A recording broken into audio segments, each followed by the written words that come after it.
Geophysicist to Fallen Burns here. We have a bunch of comets right now flying into the inner solar system, and this is bizarre because of how many it is. It's literally a swarm of comets. We are tracking 7 different objects.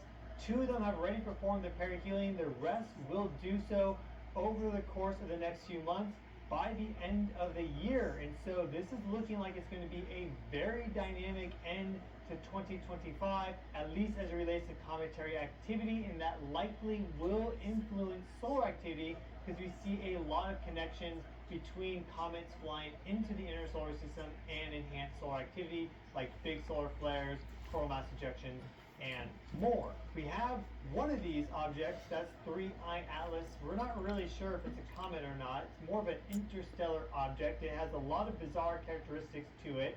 The other 6 are clearly comets. One of them, in fact, was just discovered on September 11th. It had its perihelion the next day on the 12th of September. And so that is C2025 R2 Swan. And what's so interesting about Swan is that it's kind of interacting with 3I Atlas in some ways. And so let's go forward in time to the 21st of October. We have that right here. This is when there will be a superior conjunction with 3I Atlas from the perspective of Earth. And so we see the Earth right there. We see 3I Atlas right here, and the sun's in the middle. So superior conjunction is when something's on the other side of the sun. You will notice that this comet right there, C2025 R2 Swan, is only about 0.25 astronomical units away from the Earth. That's in fact its closest approach to the Earth. And so I've been talking about this superior conjunction perihelion transit of 3I Atlas from the perspective of solar activity. It's likely to enhance solar activity because of that complex dusty plasma surrounding 3I Atlas, how it's interacting with the heliospheric current sheet, the solar wind, and more. And well, it was like, okay, is this solar activity going to be Earth directed or more towards 3I Atlas because it's on the other side of the sun? Now we have a comet right there close to the Earth and along the ecliptic plane.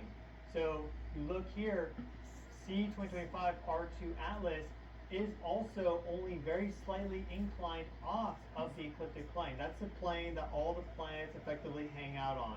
And so 3I Atlas is also only 5 degrees off from that ecliptic plane in terms of its inclination. And so this is a very dynamic transit that we have coming up on the 21st of October, and then on the 29th of October we have the perihelion of 3I Atlas. So the appearance and discovery of C2025 R2 Swan is adding a lot of dynamicism to this entire time period. But there are other comets as well that we are tracking, and in fact one of them will be much brighter than all the other comets, and that will be C2025 A6 Lemon. It's going to get very, very bright around its perihelion early November. So let's go down the list of these comets, their perihelion and their closest approach distance to the sun. And to do that, we have to go back to C2022 N2 Pan-STARRS, which already had its perihelion. In fact, that was back on the 31st of July. We see it right here, and its closest approach to the sun was 3.82 astronomical units. So this is one of the comets that's further out, but still within that orbit of Jupiter, getting fairly close to the inner solar system. It already has perihelion again, July 31st. The next one we discussed, that was C2025 R2 Swan, and that perihelion was on September 12th. You can go back to that so you can check it out. Here is the 12th of September, and you'll notice it right there, basically on the ecliptic plane, and also right outside the orbit of Mercury. So here's the orbit of Mercury, right there, very close in. Its distance is only 0.5 astronomical units away from the sun. The next perihelion for one of these comets is from 414P stereo at 0.52 astronomical units on September 27th. So let's find that. We'll go to the 27th of September. That one's getting quite close.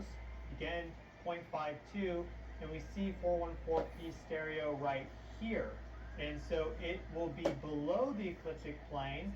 And if we go forward, we see that it's continuing to fly below the ecliptic plane. So originally came in from above, and it is now swinging down like this, but its perihelion will be on the 27th of September, so that's coming up pretty rapidly.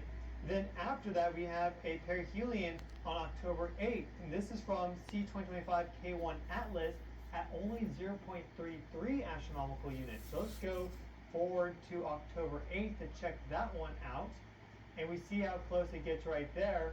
Also below the ecliptic plane, it was along it earlier, and it'll be also afterwards, very, very close to the sun, and even like within that orbit of Mercury, but below.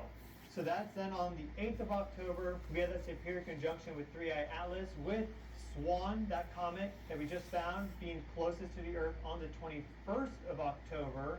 Then the perihelion of 3i Atlas is on October 29th. That will be just inside the orbit of Mars. And so we can check that out. We see it here. If we go forward in time, you see 3i Atlas zooming in just within the orbit of Mars. On the 29th of October is its perihelion. We can see that pretty clearly right here. And then it will continue on. And then we have the brightest comet of the bunch. At least that is what is expected and forecasted. And that'll be from C2025 A6 Lemon on November 8th. And so let's go to that. We go to the 8th of November. And we will see this comet get pretty close to the sun. Its closest approach is 0.53 astronomical units. And one of the reasons it's going to be so bright is because of how its orbit is lined up in relation to Earth.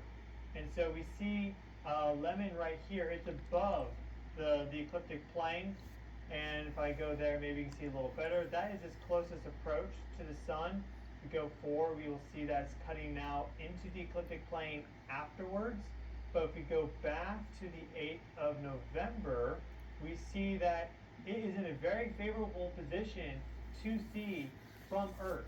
And so it's expected to get to an apparent magnitude of about 4 or 3, which is very, very bright. You'll be able to see that with the naked eye. Right now, you may be able to see C2025 R2 Swan with a pair of binoculars, definitely with the telescope. It may brighten more in the days ahead. We're not sure. Maybe it becomes visible to the naked eye. Again, we don't exactly know. It does have a very long tail that's stretching out 5 times the distance of the moon in the sky from our apparent visual perspective. So that's 2.5 degrees. And it's already interacting with the solar wind. And it is possible for solar activity like coronal mass ejections to hit a comet and actually disconnect the tail. The tail of a comet is made up of dust, it's made up of ice crystals, it's made up of gas, and if you have a gas in space, you naturally then have plasma because some level of that gas will ionize into a plasma.